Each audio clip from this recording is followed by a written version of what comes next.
গন্ধবিচার কবি সুকুমার রায়। সিংহাসনে বসলো রাজা, বাজলো কাঁসর ঘন্টা, ছটফটিয়ে উঠল কেঁপে মন্ত্রী বুড়োর মনটা। বললে রাজা, মন্ত্রী তোমার জামায় কেন গন্ধ? মন্ত্রী বলে, এসেন্স দিছি, গন্ধ তো নয় মন্দ। রাজা বলেন, মন্দ ভালো দেখুক শুকে বদ্যি। বদ্যি বলে, আমার নাকে বেজায় হলো সর্দি। রাজা হাঁকেন, বলাও তবে রামনারায়ণ পাত্র। পাত্র বলে, নস্যি নিলাম এক্ষুনি, এই মাত্র। নস্যি দিয়ে বন্ধ যে নাক, গন্ধ কোথায় ঢুকবে? রাজা বলেন, কোটাল তবে এগিয়ে এসো, শুকবে। কোটাল বলে, পান খেয়েছি, মশলাটা হে কর্পূর, গন্ধটারে মুন্ডু আমার একেবারে ভরপুর।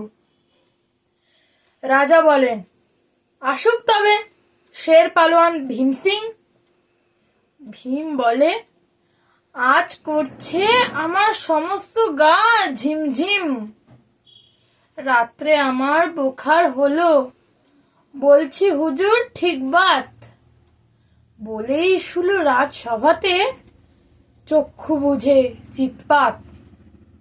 রাজার শালা চন্দ্রকেতু, তারেই ধরে শেষটা। বললে রাজা, তুমি না হয় করো না ভাই চেষ্টা। চন্দ্র বলে, মারতে চাও তো ডাকাও না কো জল্লাদ। গন্ধ শুঁকে মরতে হবে, এ আবার কি আহ্লাদ?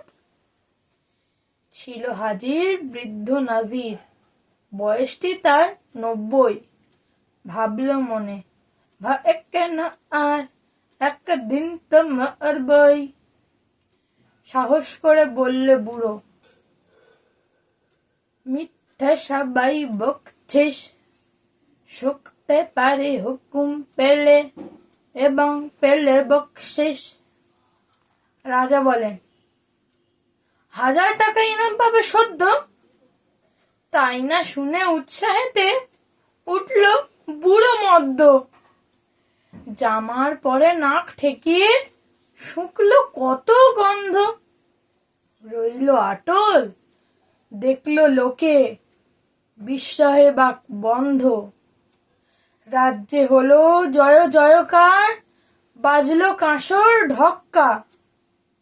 বাপ রে, কি তেজ বুড়োর হাড়ে, পায় না সে যে অক্কা।